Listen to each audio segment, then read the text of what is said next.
Our speaker tonight, Christy S. Coleman, has served as president and CEO of the Charles H. Wright Museum of African American History in Detroit since September of 1999.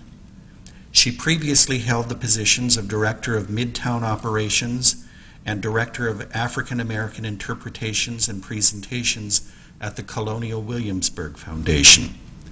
It was at Colonial Williamsburg that Ms. Coleman first gained national attention for her innovative and at times controversial programs centered on African American life in the Revolutionary era.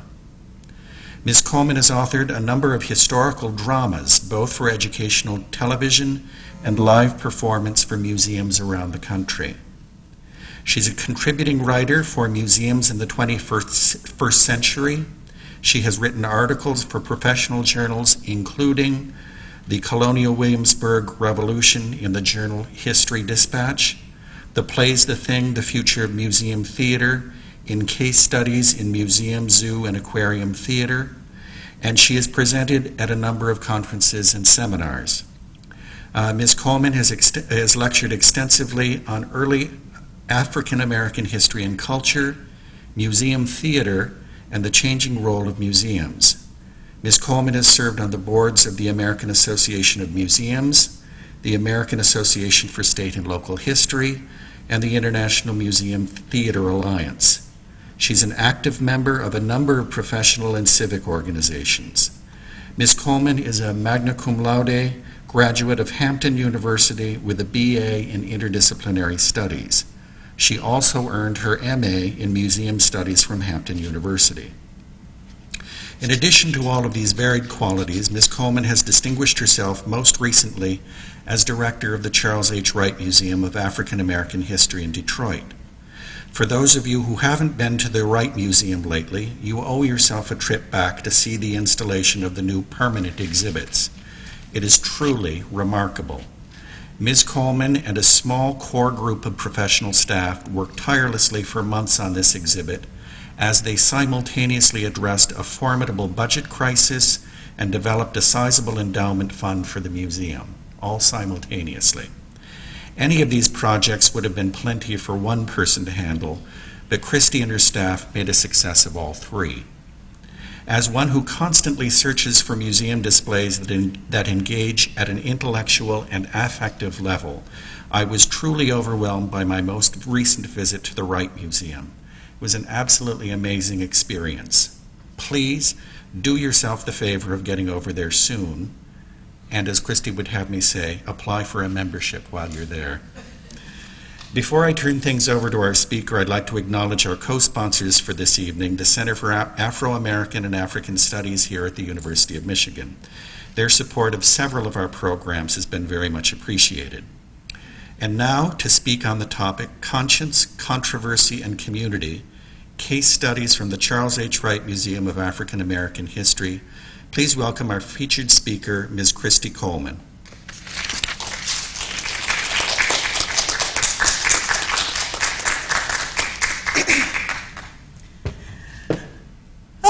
Boy, thank you so much. It's really quite nice to be with you, and I apologize to you for being late.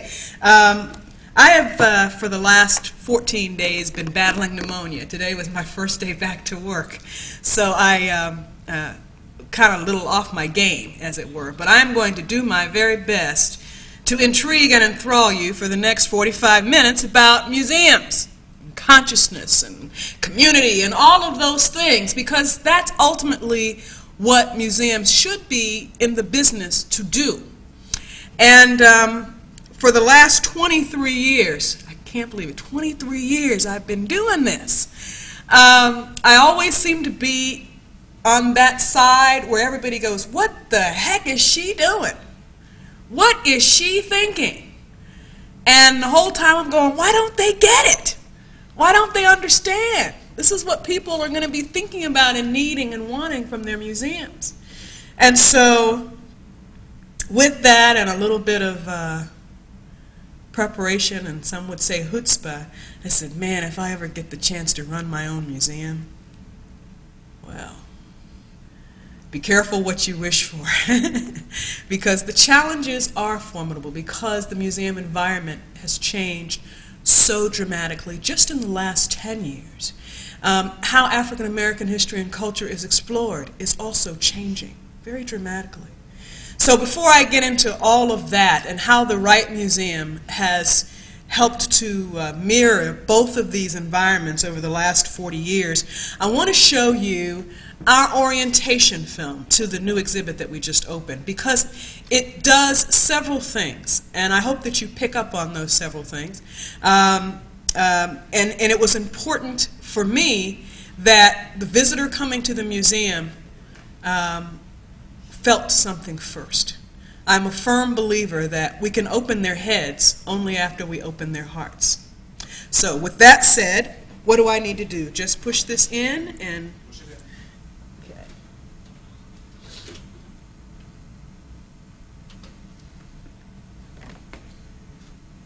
This runs about 6 minutes. And is there a way to take the house lights down just a tad?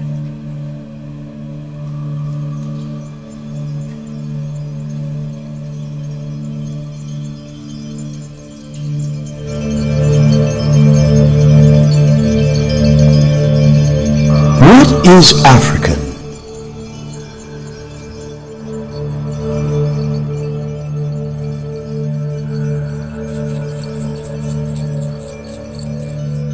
It is the beginning of humankind. Science now points to a common mother for all people, and she is African. So in Africa begins civilization.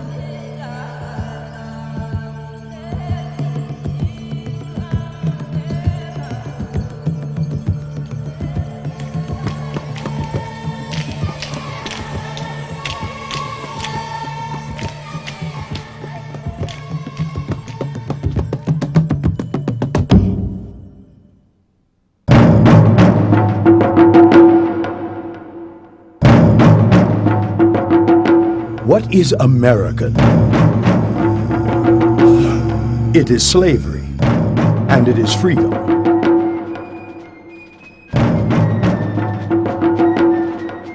Though a few African immigrants live free in the New World, millions are violently forced here into slavery.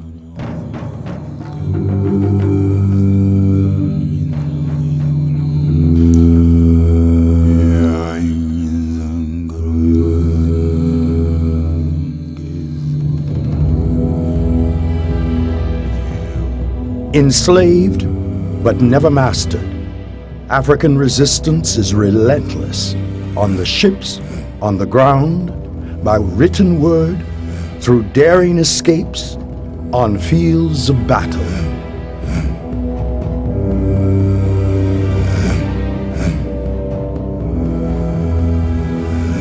This is a story of people laying siege to their own destiny, creating a new beginning, the birth of a new identity, African American. Oh Lord, I'm waiting on you. Oh Lord, I'm waiting on you. Oh Lord, I'm waiting on you. Can't do nothing till the Spirit comes. Up from slavery, rising against racial prejudice and brutal discrimination.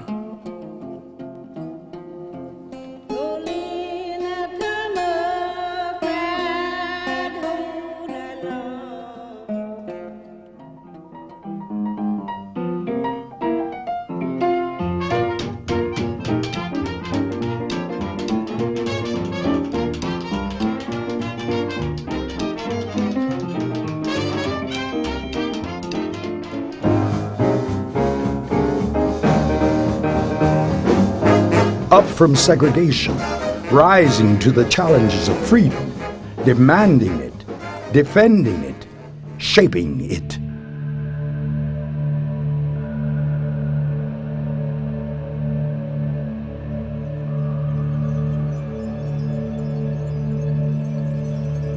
rising for justice, facing down hatred.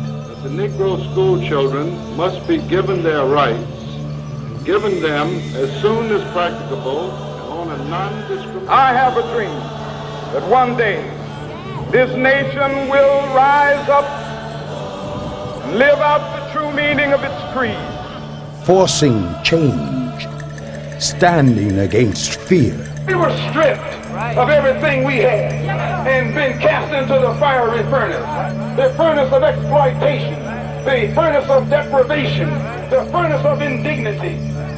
You won't even stand up for me in America for my religious beliefs, and you want me to go somewhere and fight, but you won't even stand up for me here at home. Our time has come. So we must leave racial battleground and come to economic common ground and moral higher ground. America, our time has come. Creating opportunity, answering its call, rising, rising.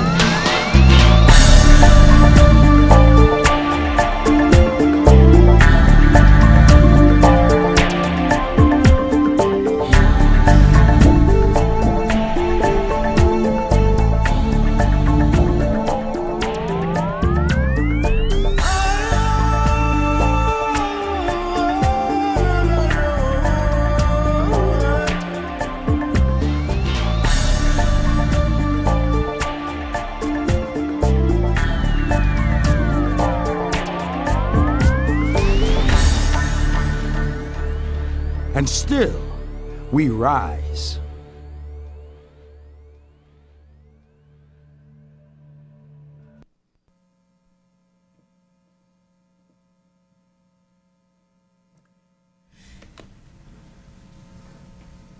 That production of that tape was probably one of the hardest things to produce, believe it or not, out of the 22,000 square feet we had to design for our new exhibition space. And the reason being is we wanted to produce an introductory film that would showcase the history, the accomplishments, the triumphs, the tragedies of African American people nationally, as well as Detroit specific.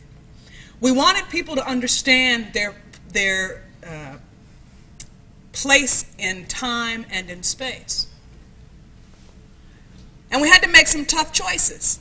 We had to say to ourselves, okay, is this one of these opportunities where we just use this videotape to tell people where they are, how to use the museum, where to go, what the spaces are like? Or again, do we touch them another way?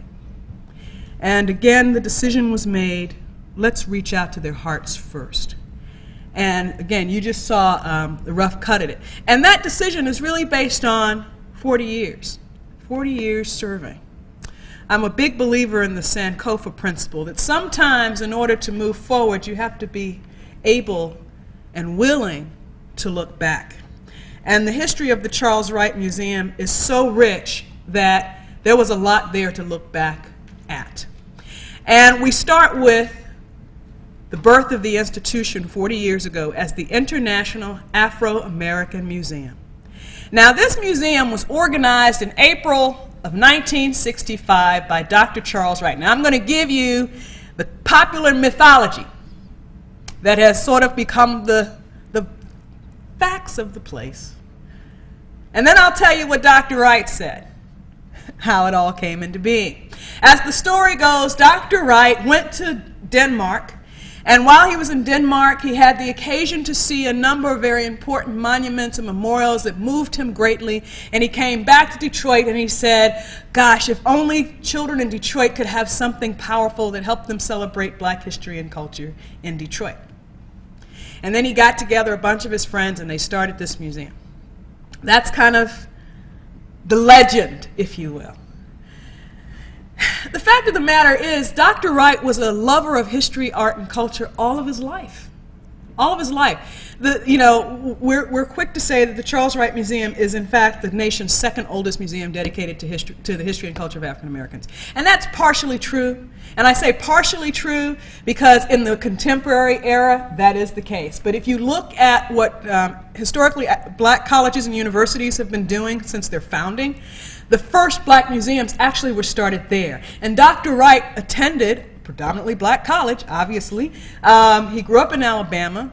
And he had the opportunity to learn to appreciate African as well as African American history and culture and visual arts. And he collected these things. And as he became a successful doctor, he collected them further. And he started showcasing them in his offices, some of this work while people were waiting. You see, Dr. Charles Wright was a gynecologist. And in fact, he was the first African American brought on staff at then Mercy Hospital. And he really was doing exceptionally well. And he spent a lot of time going back and forth into the South during the height of the Civil Rights Movement, providing medical care, providing financial support, and so forth. So all of these forces were on him, as it were. And he really, watching the dynamics that were taking place in Detroit, yes, he said, you know, all these babies we got growing up here in Detroit, black babies in particular, really need to have a better understanding of their selves culturally. And the rest of it is partially true. He did get together between 20 and 30 folks as the founding members of the museum, and they incorporated. And from that incorporation, they worked tirelessly. They got the property, the 2 row houses, and from 1965 until 1985, the International Afro-American Museum, better known as IAM, was exceptionally popular. They were drawing over 100,000 people through this little building, charging, you know, generally not charging much of anything, maybe 50 cents, maybe $1. The idea was to make it as accessible as possible. And one of the things that Dr. Wright said to me is that he always wanted the museum to be independent. But he said sometimes when you're serving the least, that's what you get in terms of your pocketbook. And his concern was, how was he going to be able to keep this momentum going? Because he personally was contributing to the museum to the tune of about $1,000 a month. He was paying to, personally paying to underwrite the costs of electricity and to pay the secretary that he had. And it mostly operated with volunteers in the beginning. Excuse me. And people just were giving them stuff, and they took the stuff and started collecting it. And Dr. Wright talked to Dr. Margaret Burroughs, who had started her museum in Chicago called the DuSable. They started it basically 6 months apart. The DuSable is considered the oldest African American museum in the country right now. She started in 1964.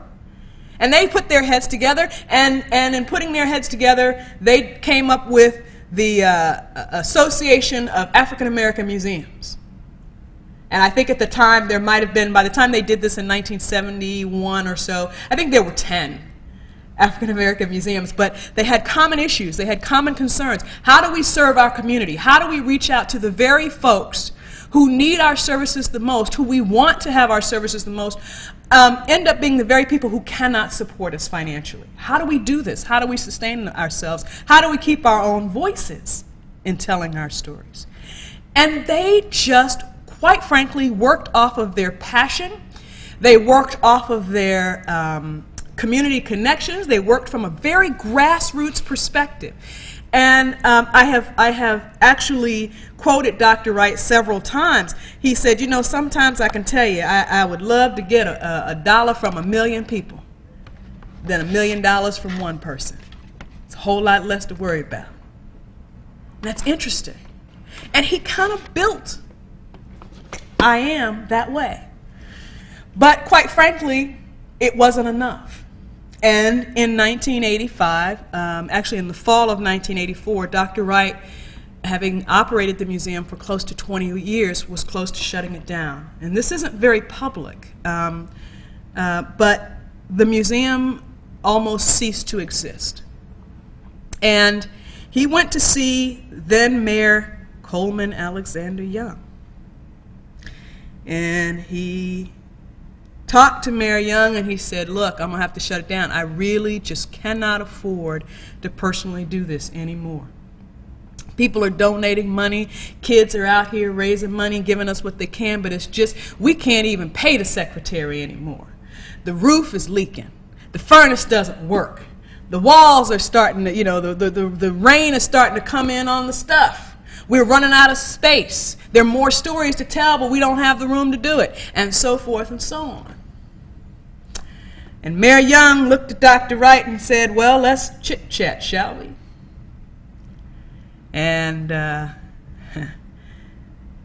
don't make any doubt about it, when Coleman Young decided he was going to put his mind on something, he usually did it in a pretty big way.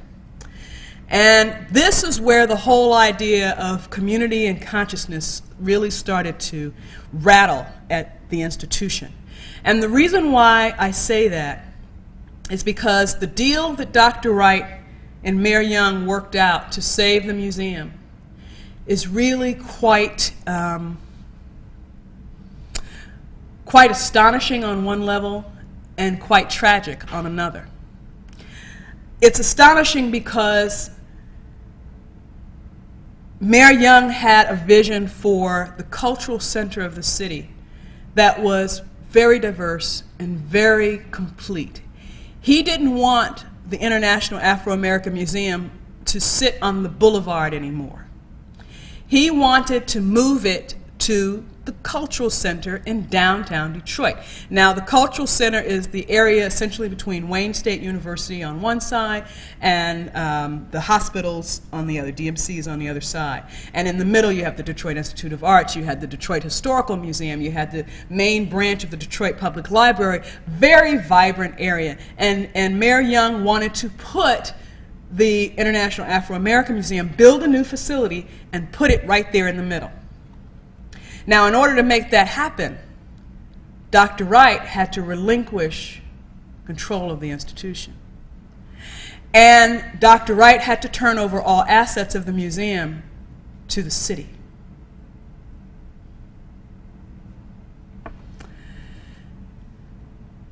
And Dr. Wright and his supporters had to raise $1 million of the total of roughly $3.5 million that was needed to create the new Museum of African American History in Detroit.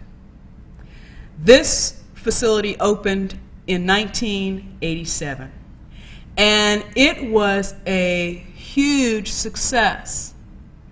The city essentially brought the museum on as an entity without being a department. And how does that happen? Similarly, the Detroit Institute of Arts operates the same way, where the city owns the building and the predominant assets, and the management of the institution is run by the not-for-profit or the museum. The DIA operates that way. The Museum of African American History operates that way in its arrangement with the city. And in turn for that, the city would provide a management fee or an operating fee to cover the expense of the building. Everything else related to the institution would have to be raised on an annual basis. This deal sounded pretty good in the beginning because the city provided roughly $2 million of the $2.1 operating budget for the museum. So any other activities or things that they wanted to do that were outside of that, you know, they would go and they would raise money. And we're not talking about a lot of money here. We're talking about they would have to go out and raise maybe an additional $100,000 a year to do what they wanted to do if it didn't fit within the course of the regular operating budget. It also still allowed, to a certain degree, a certain creative freedom, which is the one thing that Dr. Wright was the most concerned about with regard to becoming a part of any municipal or any governmental entity. What concerned him the most, and we're talking about the mid-'80s in particular, what concerned him the most was that there would be some level of censorship on the stories that they told, that they wouldn't be able to have the intellectual and artistic freedom to make the choices if they relied on public monies from a governmental standpoint. And Dr. Wright was very, very concerned. One of the other things that Mayor Young required of the museum, which I would put on the positive column, is that he required that Dr. Wright actually begin to hire people who were trained in the museum field, to actually train, bring in and hire curators who actually knew how to curate an artifact, how to go and get an artifact, to bring in registrars who actually knew how to manage the collection, and so forth. He required that. And quite frankly, people didn't like it, which is kind of interesting. But that grassroots support started to feel like, well, wait a minute, this was our museum. This is the place where we could call up Dr. Wright and say, my child needs an internship for the summer, and if he liked me, he'd let my child work there for the summer. Even though that child probably didn't know buku anything. The only person who actually, let me back up. There were two people who were on the staff for a considerable period of time who were actually trained in museum work, and that was the exhibit designer and the person who was brought in as sort of the artistic director were the people that were on hand at the time. But again, new building, new facility, people were excited. Detroit public school kids, this was a mandatory experience, which meant that this institution is now seeing 150 to 200,000 people coming through its 20,000 square feet a year. And the admission, I think, was $1. So the museum was considered to do well. But there were behind-the-scenes problems, some severe behind-the-scenes problems that really didn't start coming into light until the decision was made that even this facility was too small. And the visions got bigger. And the board shifted. Where the board at one time had been representative of friends and colleagues of Dr. Wright and other community leaders. And when I say community leaders, I don't mean business leaders. I don't mean big corporate leaders. I mean people who were out in the community every day, respected folks, school teachers, pastors, you name it. Those were the kind of people who served on the board. When the museum moved into this facility, and Mayor Young said professionalize, start raising money, that board shifted.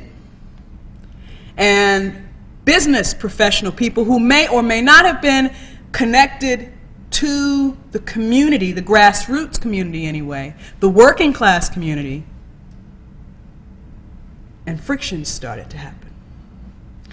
But again, they continued to prosper. And in 1992, not 5 years after being in this building, 1992, discussions began on a newer, bigger facility. A facility that was going to be everything.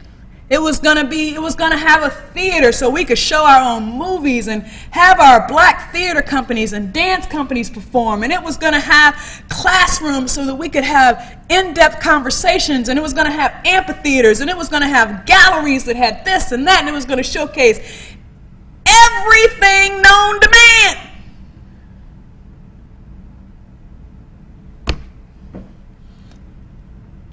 And Mayor Young went and started talking to Applebaum and Associates. Now, are some of you familiar with this firm? Applebaum and Associates gained tremendous fame over the success of their design and installation of the U.S. Holocaust Museum in Washington, D.C. And they were the best thing since French toast in the 80s and early 90s. Everybody that had an ethnic story to tell wanted to hire Applebaum because of the tremendous job that they had done in Washington. And so Applebaum and Associates was contacted to work on the exhibit for Detroit, even though there wasn't a building yet. And And then others started getting involved in, well, we're going to go ahead and build this building. We want it to be a community center. We want it to have African themes. And all of this discussion about a new building that didn't involve, by this time, the museum director or the museum professionals about what are the things that are going to be required to make it work. And Dr. Wright got very loud fairly quickly and said, this is not the thing to do. If we want to expand, let's expand this building. Let's grow this building. We have a parking lot, huge parking lot right next to us. We got room to go out. We've got room to go up. Let's do it slowly. This staff has not had time to get adjusted to operating in this manner. You build something like that, it's going to put tremendous pressure. And the community can't support it. This is Dr. Wright. Meanwhile, the community is saying, well, what you want us to do? We don't have a lot of money, but we got votes. And they parlayed those votes into a $30 million bond passage. And the work started. And in 1994, they authorized more bond funding. When it was all said and done, through bonds and through private fundraising, this facility was built at the cost of over $43 million for the building. It is the nation's largest museum devoted to African American history and culture. It is by far one of the most visually stunning architectural creations you could possibly see. I mean, and I might be biased, but I have to tell you, the first time that I walked into this building in July of 1999, and I walked into the building and I just went, my God, this is gorgeous. Unbelievable. It was just awe-inspiring. This amazing dome, and oh my God, and then I'm standing there and I'm going, this is gorgeous, and then the museum person in me clicked, and I went, who is paying the heat bill on this puppy? How are those panels controlling the UV filter coming in here? I mean, those are the kind of things that my brain just started going through, and I said, there's an echo in here. They can't possibly do orientations in here, and so forth. And I realized, after I had a chance to talk to Dr. Wright and my predecessor a little bit, that these were some of the very things that the staff had expressed to the architects, but the architecture of the building was completely out of the hands of the staff. The design was out of their job was to see it happen, get it done, make a few compromises here or there, but essentially this was a design that was one that the staff had to work with.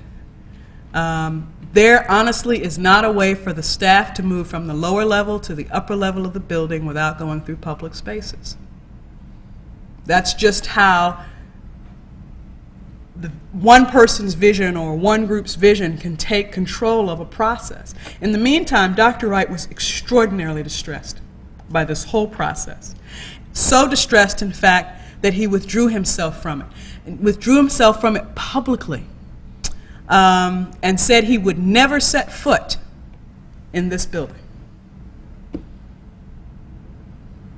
And that was quite an amazing thing.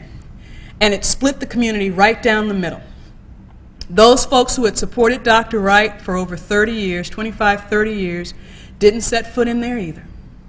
There were some who said, we love this museum, come on Charlie, you got to come back in here with us, we're going to volunteer, we're going to help out, you got to see it, it's gorgeous, Charlie, this is your legacy, Charlie, get involved, and he just wouldn't do it. He could not do it. Part of that was certainly his pride. But he saw this amazing place as a real strain on the very people, again, that he wanted to serve. The least of these. And he finally started to relinquish a little bit because a council person by the name of Brenda Scott and a few others said this feuding has to stop.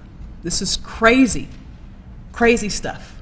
The feuding between Dr. Wright's camp, Mayor Young's camp, the board's camp, all of that has to stop. And they passed a resolution to rename the Museum of African American History of Detroit to the Charles H. Wright Museum of African American History.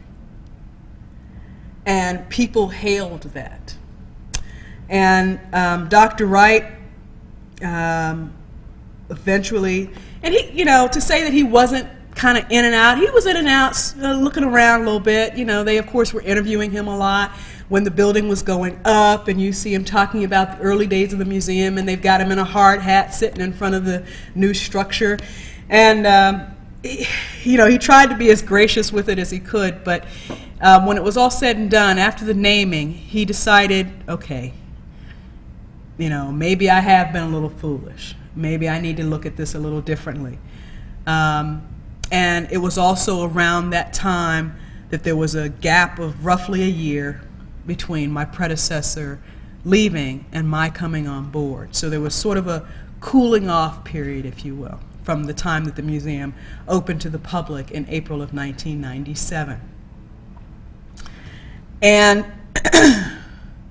I had, before I accepted the job, I had the opportunity to sit down with him, because I have to tell you, I've known Dr. Wright, or known about Dr. Wright, for most of my career, and he scared me to death. He was a no-nonsense, in-your-face, what are you doing for black people kind of guy. And he just, you know, he, especially given the fact that my early career was spent in mainstream museums, he wanted to know why I was giving my talents to white people. Said that to me a couple times. And I said, but I'm telling our story, and I'm telling it our way. And he's like, well, come and tell it at our places. And I said, well, you know, y'all are telling them, we need to tell them that we need to integrate these places. He said, who cares? They don't want us integrated anyway. And we'd go back and forth. And I remember sitting in some of those meetings. My younger colleagues and I, we would sit in these meetings with other African-American professionals in the museum field, and we'd sit there literally getting beat down because we didn't work in African American museums. And so, so when we, Dr. Wright and I had our sit down, with me coming in as the new director, and he looked me square in the face and he said, "You the one stirred up all that trouble in Williamsburg, didn't you?" And I said, well, you know, did some things differently, got people to think differently, yes, sir. And he said, well, what do you think about this? And I said, well, I think our museum here in Detroit. And he said, stop right there, you've won my heart, because you said our. Now what are we going to do? And then he proceeded to tell me that all along it's always been about the kids. It hasn't been about the scholars. It hasn't been about the hoity-toities who want to collect multi-million-dollar pieces. He said it's always been about the children. He said they have forgotten this was for the kids. And I listened very intently to him. I said, what do you want to see? He said, I want the children there. I want the children engaged with their mamas and their daddies. I want people to feel like when they walk in this museum, they have walked into their friend's living room.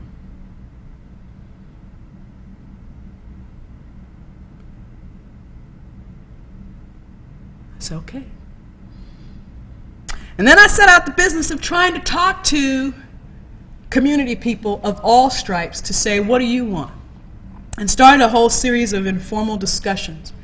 Some scholars from here at University of Michigan provided some insights in terms of the intellectual quality of the programming that was being done.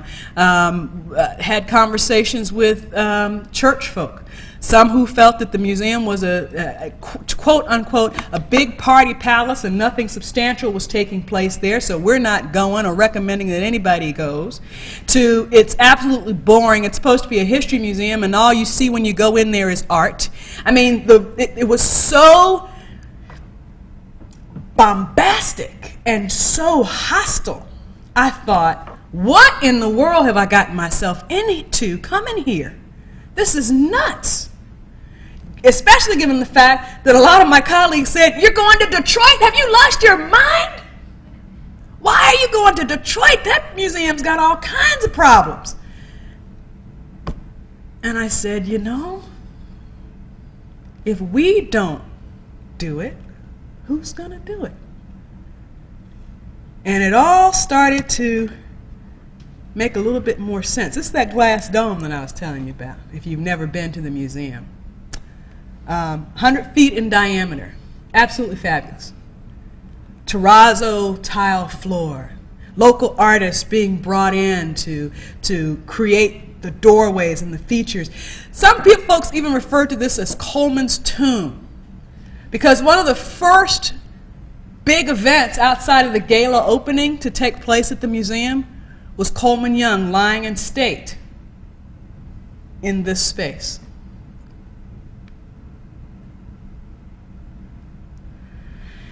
Well, the Charles H. Wright Museum of African American History is an important part of our community. Not just the Detroit community proper, but our community as a whole, our community of people. And this region needs this institution in more ways than I can begin to tell you. We all know the negative stories about, you know, Detroit being one of the most segregated regions in the whole country. Not at our museum. In fact, we boast one of the more diverse audiences that you will see. I always get a big chuckle at my colleagues at mainstream institutions who get excited when they reach a 5% diversity or a 10% diversity. And what that means is 5 or 10% of their audience are not white people. And they get really excited about that. And corporations and foundations give them lots of money because they're diverse. You know, we're rolling 35, 40% of our audience are non-African Americans. 8% of my audience is Japanese. Isn't that cool? French Canadians. Like 3%. It's very cool what we have going on there. Coming in for lectures, coming in for presentations, coming in for films, coming in for Friday night fevers. Young 21 plus looking for a nice evening with a little culture and might meet up with a nice looking young man or a nice looking young lady, and you can go in and enjoy an evening of comedy or jazz in our Friday night fever series, because we celebrate all arts and culture of African American folk. So they come in on Friday night and they pay their $20 and they come and they have their little cocktail and they have their little meal and they go in and laugh, or they go in and they dance, or they go in and, and they listen to jazz. And I'm not talking about just little inky-dink kind of performance. We bring in major acts to come in and do this. And folks are having a ball. We're probably one of the best kept secrets in the area. But the people who know, they know. And they use the institution. But the whole time that we've been slowly transforming this, we had to take a look at the serious, as Brad mentioned in my introduction, we had to look at some serious, serious problems that the museum had. Bottom line is, this region of the country in Michigan has had an awful economic experience over the last 5 years. I mean, it's just been dreadful. And we were faced with huge deficits because of cutbacks in state funding, cutbacks in city funding and support.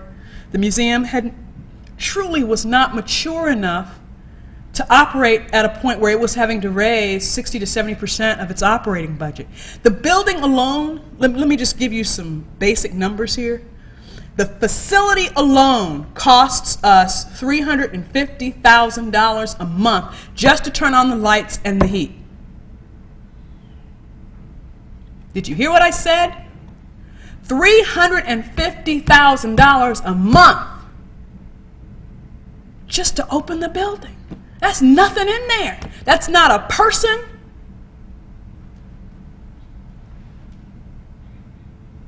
And we really weren't well equipped. And I have to tell you, my first year, you know, some of the stuff that I saw was pretty easy to fix. That's kind of the first year, oh, that we can do this, we can do that. The more systemic issues were a lot more challenging. And quite frankly, my second year, I fell flat on my face. I had never dealt with anything this severe. But I did say to the board, if we're going to turn this around, then we've got to be very dramatic about how we do this. And we need to talk to people now. And we need to find out what it is that people want to see. Because even with all of this wonderful programming going on and this strong base of support, the bottom line is the numbers of folk are not coming through this door and are not writing checks to this institution to support it at the level that it needs to be. We can no longer afford to give things away. We had a mentality at the museum. Just as an example, we had got memberships. When I got to the museum, there was roughly 4,500 members in 1999. And they would pay an average of $30 for a membership. A child's $5 membership, families were $50, individuals were like $25, $30. You buy this membership. And this membership got you mailings, it got you newsletters, it got you at least 5 free, lavish food receptions a year. At least. For $30. What a deal. And then they want to know why we're going broke. We can't do that. Well, Christy, we have always done stuff for our members. I said, we can still do stuff for our members, but I mean, these people know if they go out to eat and they're going to you're giving these folk, am I looking at tenderloin here on French bread? What is this? We're spending $7 grand to feed 100 people? Very different. They had kind of trying to move into something that really wasn't. I said, what happened to the spaghetti dinners that people used to have and the potlucks? We can't afford it anymore. We have to take a whole new approach. And in November of 2002, I introduced to the board the Legacy Campaign. This was to be a comprehensive approach for fundraising. It was to be a comprehensive approach for rebuilding the institution. Bottom line, in my view, was that we had an amazing facility. We had amazing potential. My predecessors had done an amazing job of getting us to this point. But if we were going to be sustainable into the future, we had to do things differently. And the first thing that we had to do is we had to build institutional capacity. It was unacceptable to ask people to have a master's degree, specialization in curatorial services and things of that sort, and we were paying them under 25 grand a year. We were asking for people to manage budgets that were $6+ million a year, and we weren't paying them 40. But they were responsible for this budget. What kind of skills is that going to bring? So we had to really take a comprehensive look at our pay scales and our structures. We had to make the decision to invest in our staff. And we had to spend a lot of time on audience development and marketing. Now, the marketing is something that we continue to struggle with because marketing costs money. But we've used a lot of pro bono services, a lot of word of mouth, a lot of networking to get our word out about what's been going on, and really spending a considerable amount of time asking people what they wanted. We knew we had to grow our annual operating support. We had to reach out into new areas, new ideas, new communities about raising money. But more importantly, we had to enhance the museum experience. What we were hearing consistently was, there's nothing to see. Is that it? Is this all there is? This is boring. I don't want to go. Once you've been, there's no need to go back. These were the kinds of things that our focus groups were telling us. And so we said, okay, well, we got to make some major changes. And needless to say, an endowment was important. $43 million was invested into the building, and virtually no money was set aside, not even in a reserve account, to support the museum moving forward. Most history museums can count on it anywhere from 10 to 15% of their operating budget's resources coming from an endowment, which meant with a $6 million budget, you're talking about minimally a $12 to $18 million endowment to provide that level of support to the budget. We didn't have one when we started the Legacy Campaign. The Legacy Campaign financial goal was to raise $43 million in 5 years. And people thought I was nuts. But the board said, sure, go ahead, do your thing. I don't think they really believed we could do it. We just closed out our fiscal year, June 30 this year, 3 years into this campaign, and we have raised $38 million of the 43. And we've done it by being fairly aggressive. But we knew, number one, we had to have a customer-first perspective. And we had to be able to identify who our customer was.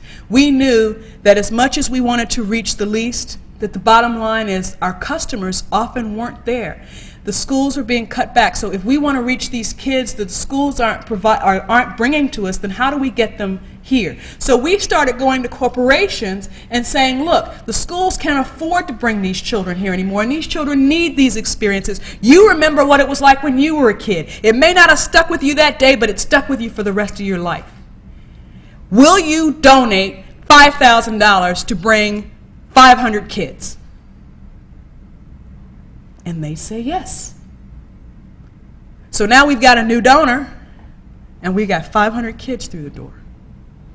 And we started working all kinds of really interesting, and no idea was considered inappropriate. We went out into the community. We had kicker cards. We were going to the churches. We were dropping stuff on people's windshields just to say, come and reintroduce yourself. Come and see what we're doing. Tell us what you think.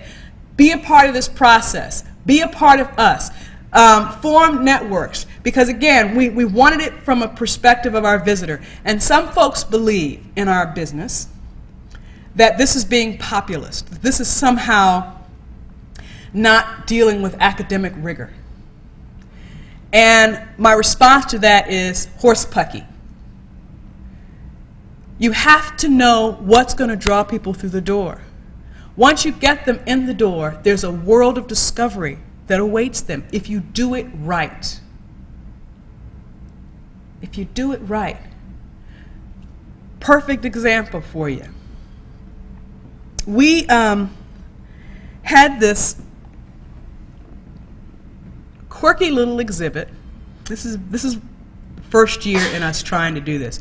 We had, I shouldn't say quirky, it was actually an exhibit that was put together by the Folger called African Hair and Art.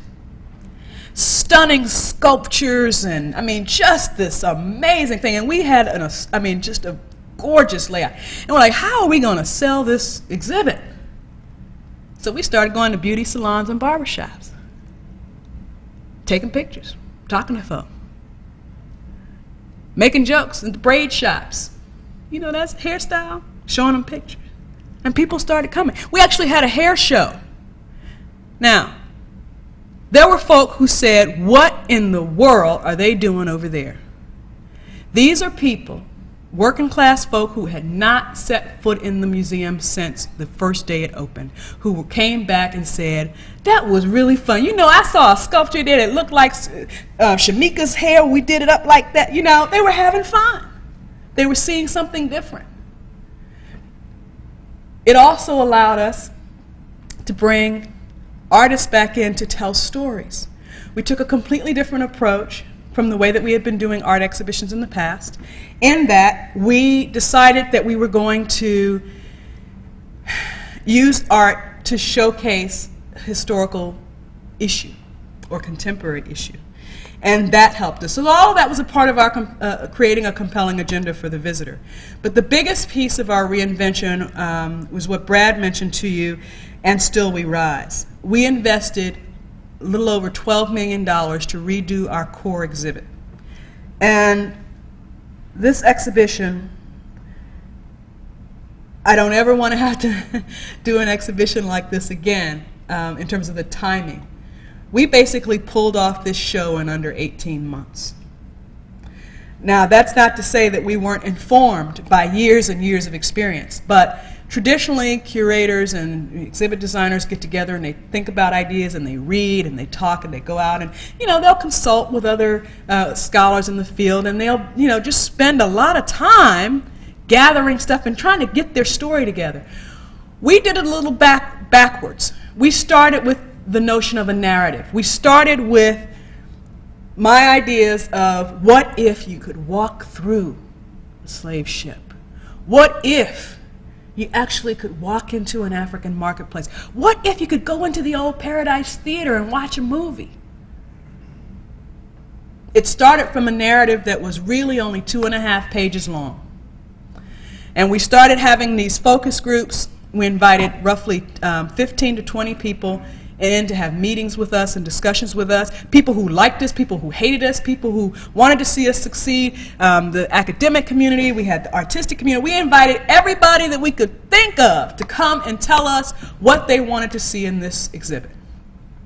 And then we just worked with our designer and our design firm, and we talked through this stuff, and we started collecting materials. And as we were collecting artifacts and collecting images and all of that, the designers were out there building their concepts, and we finally, under tremendous pressure, and oh, by the way, the other thing is, when we said we were going to start building this thing,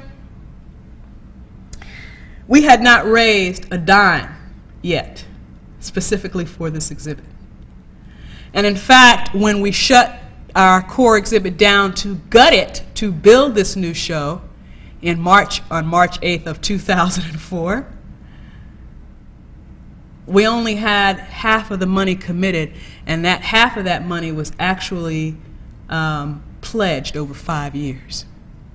It scared me to death. It was truly a leap of faith. It was like Indiana Jones walking off that cliff. But we decided to go ahead and do it. And the result has been one that we are all very proud of. What you're looking at on screen now is, after you see the orientation film, the first space that you walk into is a space that helps you understand the African continent.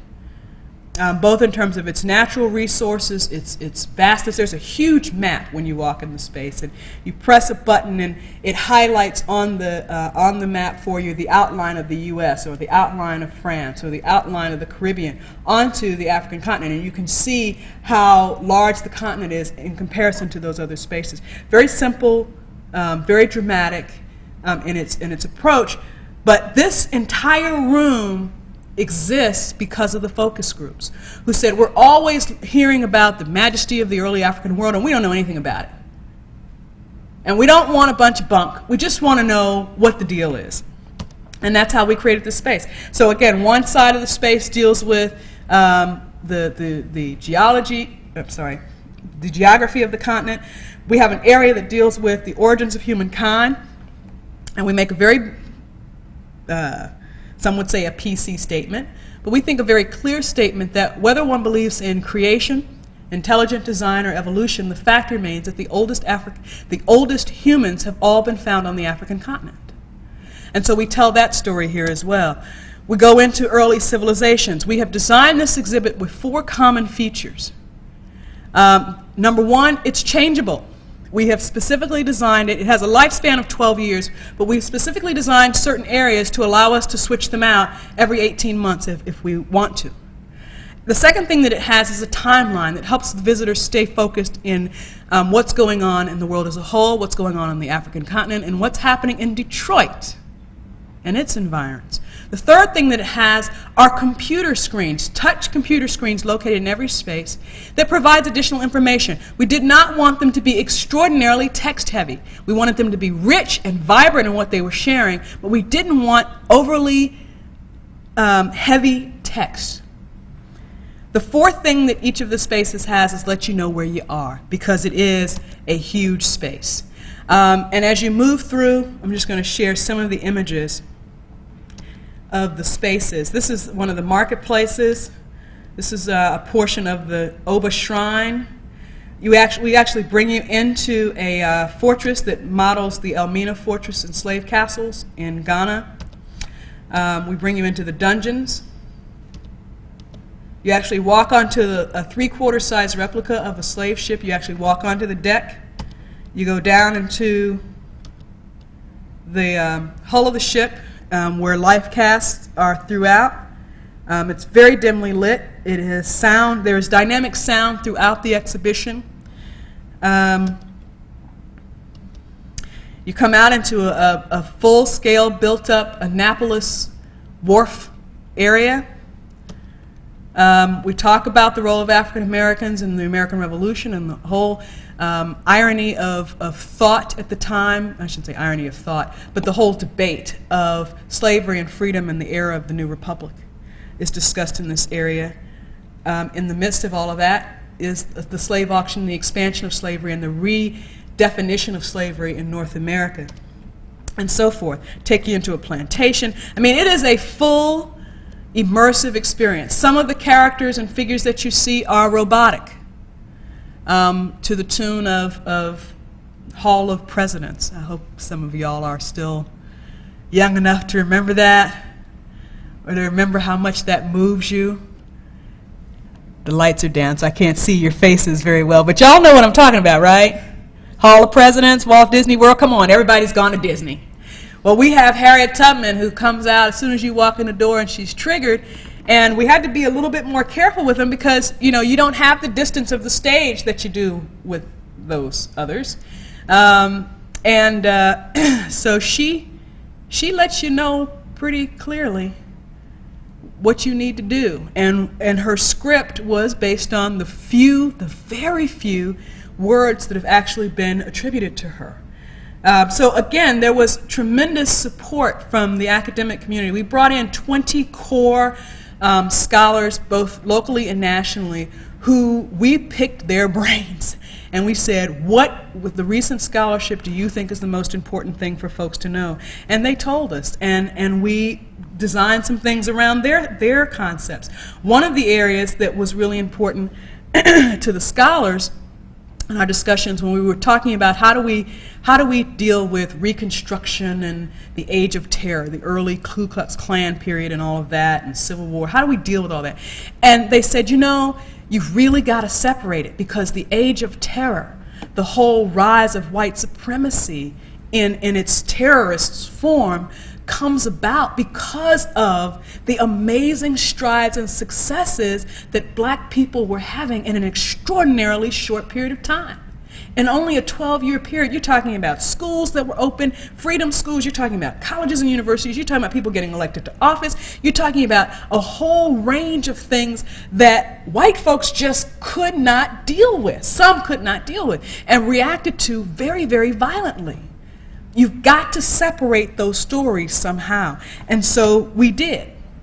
And we were able to create a whole train yard that transitioned people. I mean, how humble can I be? This experience is unlike anything you will experience at a museum anywhere. That I promise you. That I promise you. We were fortunate enough to be able to take some of the better techniques in presentation, both from the museum world and, yes, from the themed attraction world, to create an experience. More than anything else, our community repeatedly told us they wanted to feel the history. Feeling the history meant engaging them emotionally. They didn't want to just read about it anymore. They wanted people to feel their history. They didn't want to feel like once they walked in that was it, that was all there was to it. We have people who have come back 3 and 4 times just in the 6 months, actually almost a year now, that the exhibit has been open, who have come back repeatedly and who say to me, Christy, I saw something new today that I didn't see the last time I was here. And I think, cool, that's great. I catch something in there every time myself that I forget about. You know, that was a part of the script or part of the discussion. Oh, I didn't realize that got in there. Like these images of downtown Detroit in 1943. The riots in Detroit. that a lot of folks don't know about. There is a history to the distrust and the uneasiness around race that this community feels. And I grew up in the South, and I got to tell you, some of the dynamics that I see in southeastern Michigan are more disturbing than what I ever saw growing up in the South. And it's mostly geared in the fact that folks don't want to talk about it. They don't want to confront what these demons are really about. And our museum helps you do some of that, but it also helps you celebrate something that you may not have known about. We can look at images like this and talk about the people who stepped in and said no. Who are those allies? Who are those folks who locked arm in arm to walk down Woodward Avenue in 1963 in the March for Freedom? Who are the people that loaded up buses to walk down from Detroit, from Detroit, loaded buses to go down to march and to provide shoes in the great marches in Selma and Montgomery? Or the little boy, Thomas Allen, whose house was burned to the ground in 1967, whose family was forever displaced?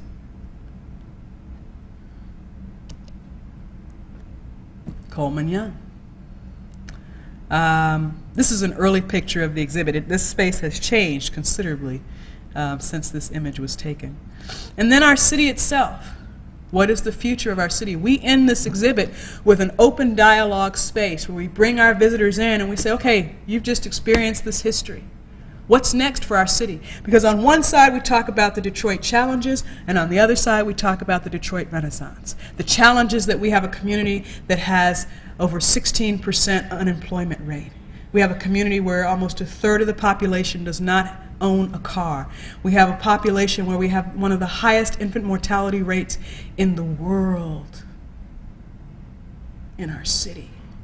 Yet, 30 of the top 100 black-owned businesses in the country are based in Metro Detroit, with revenues of over $4 billion a year. Where we have one of the, on one hand, where we have one of the highest illiteracy rate, we also have one of the highest rates of postgraduate degrees of African Americans in the country. It really is the tale of two cities. So in this last room, we encourage our visitors, what's the next step? What is the future of this city? Tell us what you think. Be a part of the discussion now with each other. And the conversations are mind-boggling. Just mind-boggling. There is an amazing sense of hope in the midst of despair. And that is ultimately the lesson of our museum. There is always hope, even in the darkest places. And that's why we named this exhibit, And Still We Rise. Thank you. I hope that I have enlightened you on a few things about this institution. And we have been, have been at it a little longer than I think we intended to. But if you have any questions of me in these next 5 to 10 minutes, I'll be more than happy to answer them for you. And in fact, do I just turn up this little knob right here to get the lights back up? Where is he? Where did he go? How do we do that? Let's see. That's volume. There we go. Lovely. Thank you very much.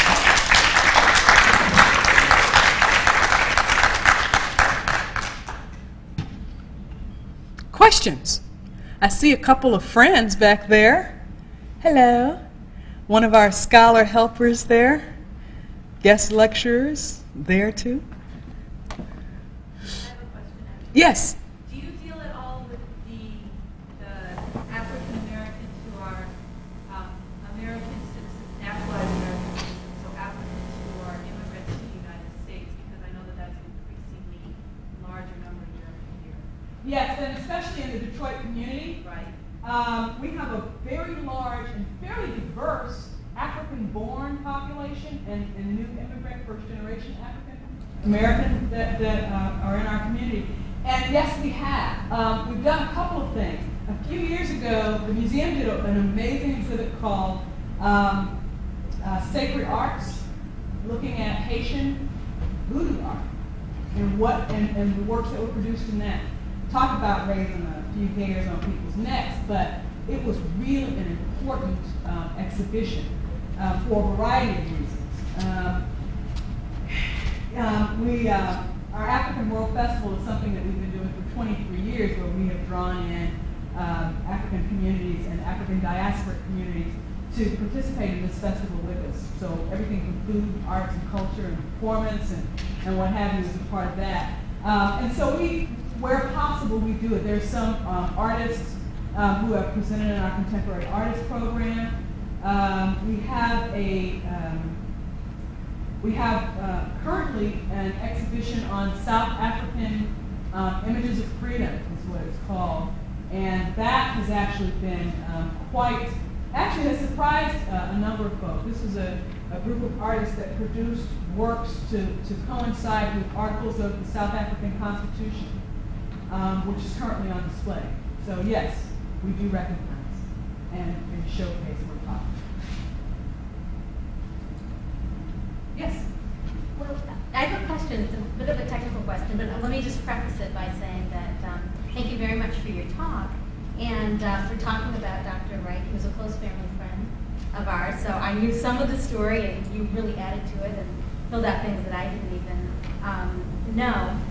I was so glad to hear you talk about the evolution of the museum. My question is just this. I remember being a child and going to the museum when it was in the old buildings, and I remember actually being in his basement and seeing all of those things that he had collected over the years.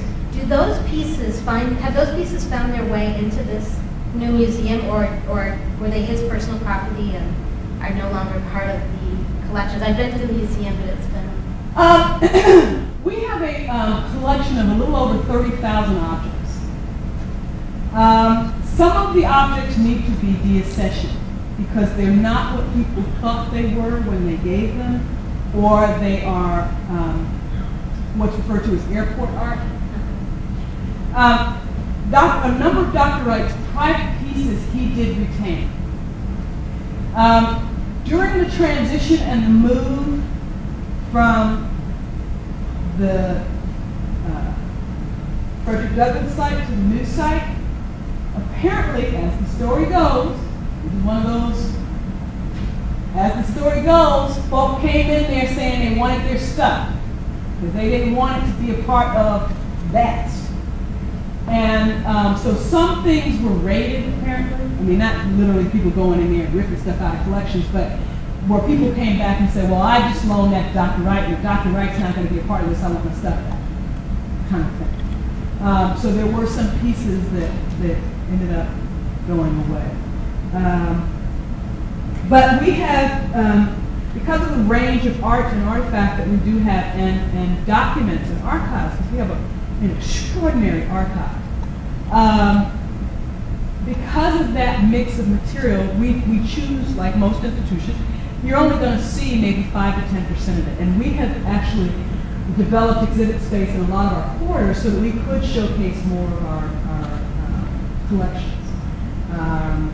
And so, you know, but some, like I said, some of those early pieces, like that shrine, and most of the stuff that we got for the Benin, that we present in the Benin marketplace in the Oba Shrine, some of those pieces were from our collection, but honestly, we had to acquire more appropriate pieces. We have an amazing, we have an amazing chieftain beaded chair that was presented. That it's just an amazing piece of work. And people gave this thing to the museum thinking it was this great ancient image, and anybody with a little experience could look at it and say, that's just a fan chair that somebody put beadwork on. I mean, it's using ancient technique, but it's a fan chair. You know, we never gave it away. We never took it back. We simply said, you know, this is one where we can talk about the transition of culture. And when we are ready to do that show, we'll do that show. But we're going to keep this piece because it is a remarkable piece of work, even though it's a fanship.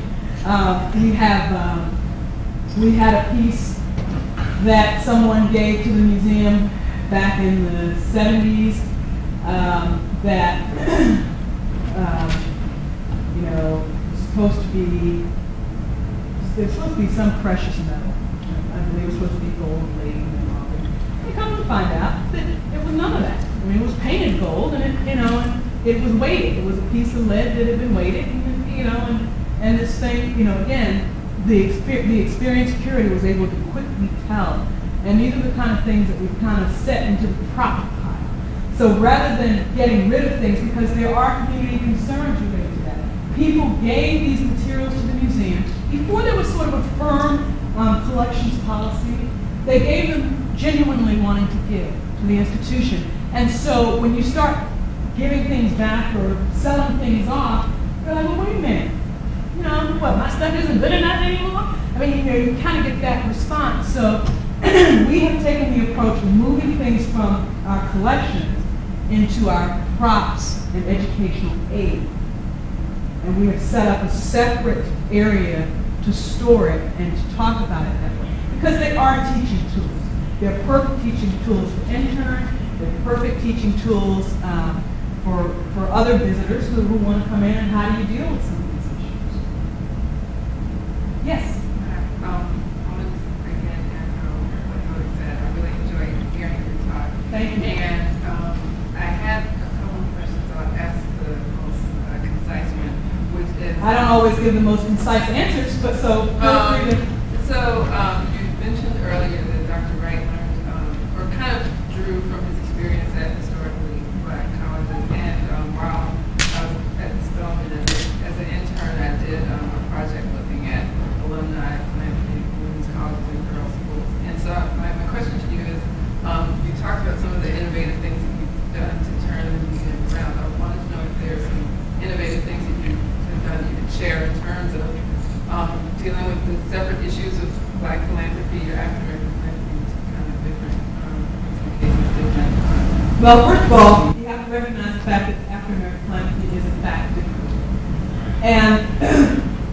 But it's also extraordinarily generous. On average, I think the figure is 12% of African American disposable income goes to some form of charity. And most often that charity is something that's related to their church. So that's the number one.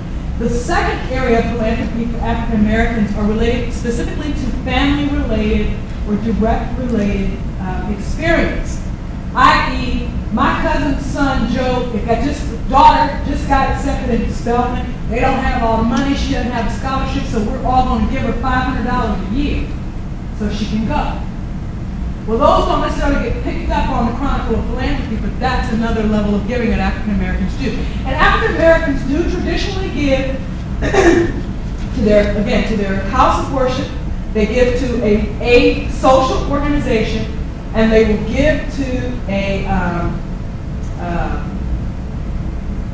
political organization, i.e. the NAACP, the Urban League, something like that. They will give when asked to do so.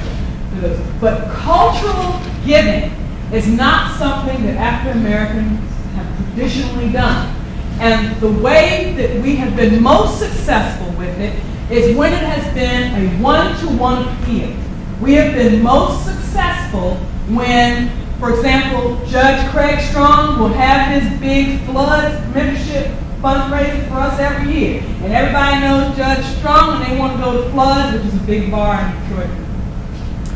And they go to Floods and they get their membership every year without fail. He gets about $20,000 or more of people buying memberships or renewing their memberships because of the relationship with Judge Strong. And they call him the hanging judge in Detroit. Hanging, i.e., because he hangs out all the time. We have a group of Links, a women's organization, who gathered up the women in the various link chapters across the state and said, we're going to challenge each of our sister link organizations to not only get individual memberships, but as a chapter to each chapter contribute $10,000 to the organization. That's where we have been the most successful. Direct mail campaigns have not worked at the same level for us that it may work in another traditional institution. It works when we have been able to buy a list that's outside of our traditional mailing.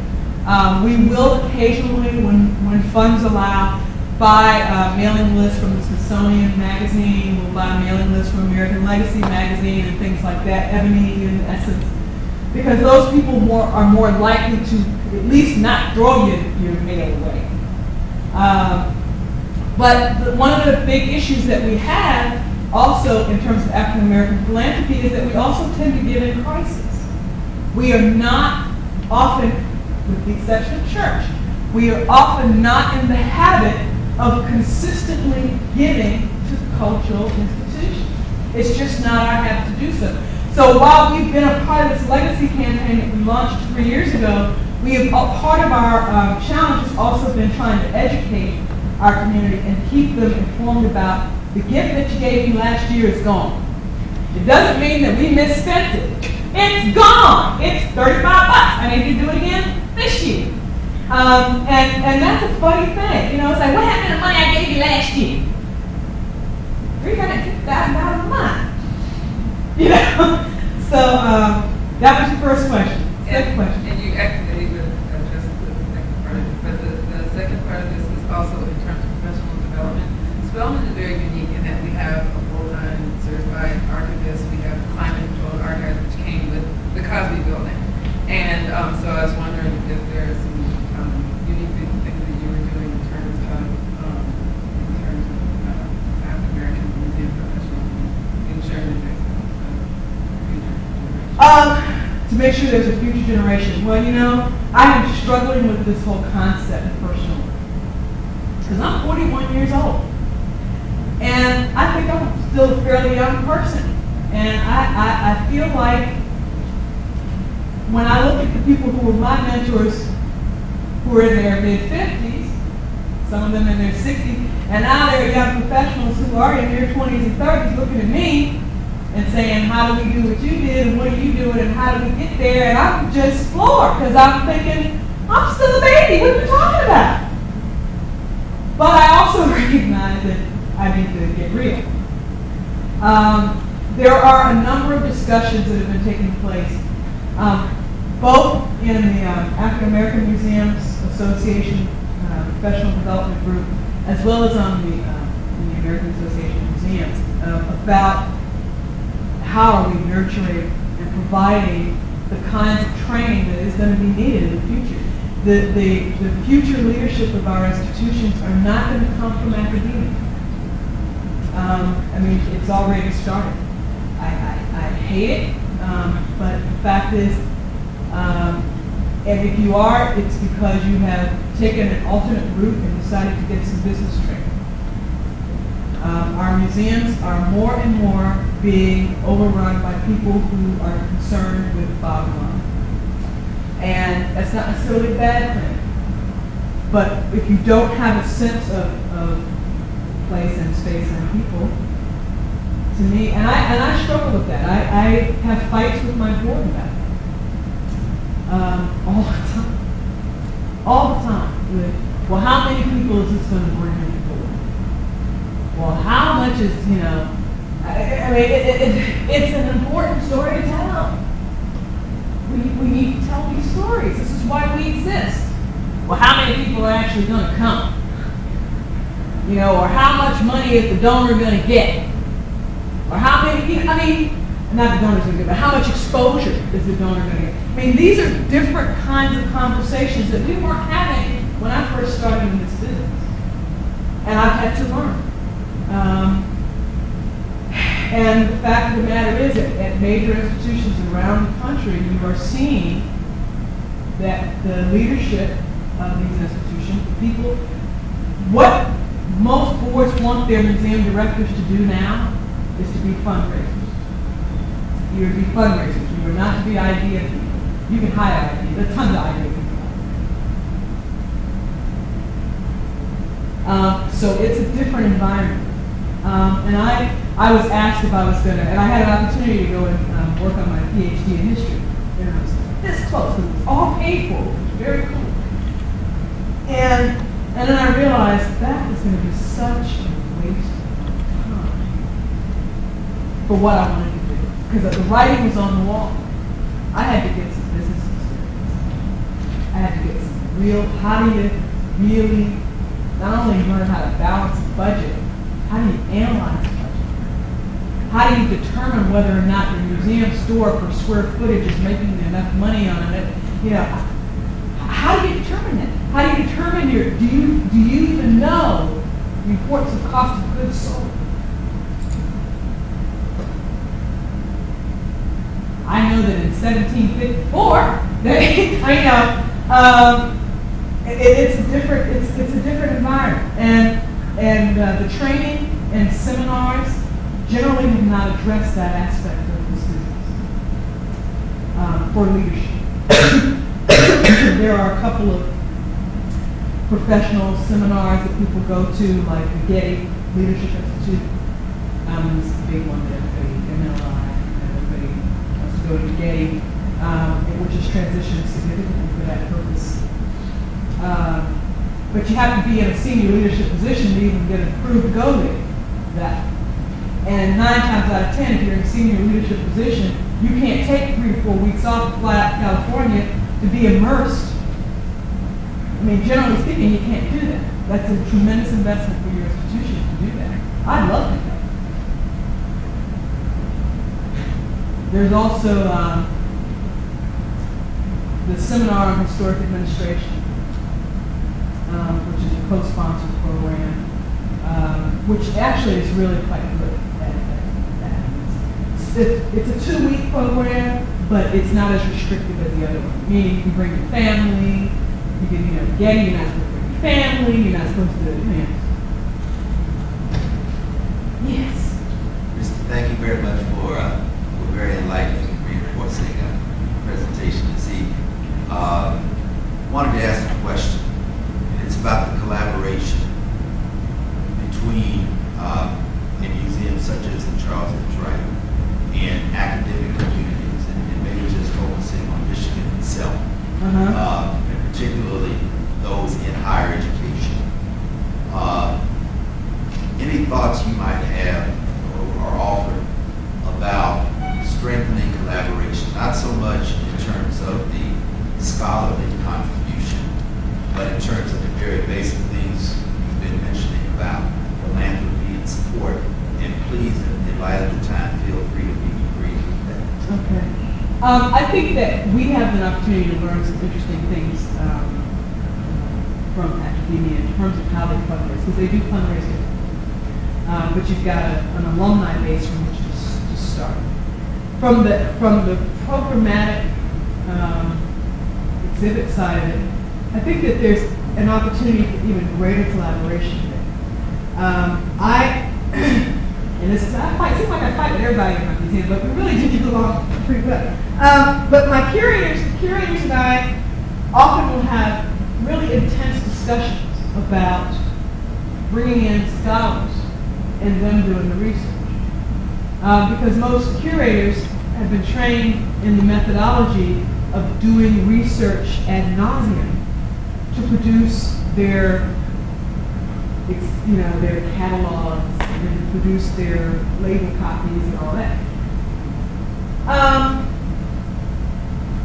I'm more of a public historian kind of approach to this, meaning there's a bunch of scholars out here that I would love to talk to, and yes, I need to have a base of knowledge that is strong enough that I can understand where they're going and what they're thinking about and what they're talking about and know what they're reading and have read some of that.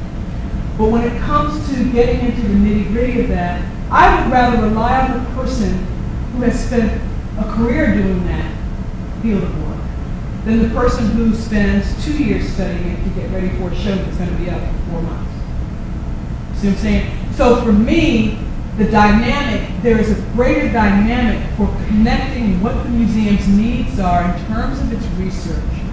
If there was a way to better coordinate the things that people are doing in the classroom, in the lecture halls, with the needs of the institution moving forward to contribute to that process, I think that would be great. It gives the students practical experience. How do you take the academic and bring it into a public history realm? Because there is a difference.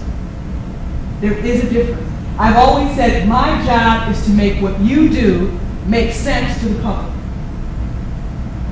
And I can do it in 20 words, and it'll take you 2 volumes. That's my job. And I guarantee you they'll get it.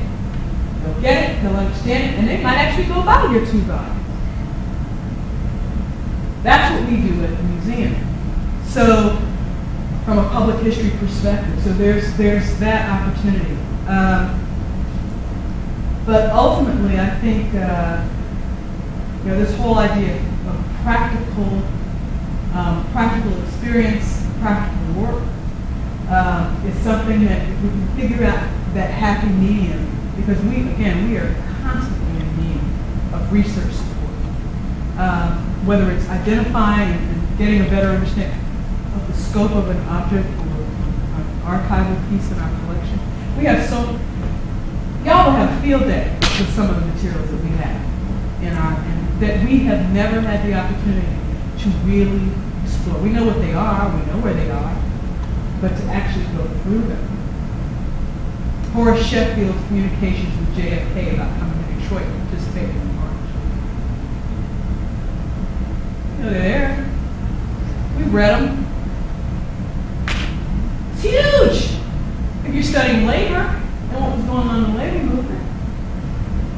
I literally have a steel file cabinet drawer full of Horace Sheffield papers. We have done a cursory, of cataloging of what some of the subject areas are, but each one of these folders, there is tons of paper. The JFK stack is like that. You see what I'm saying? So those kinds of opportunities. Well, thank you again, everyone, and I hope I didn't bore you or keep you too late. It's been groovy. Thank you.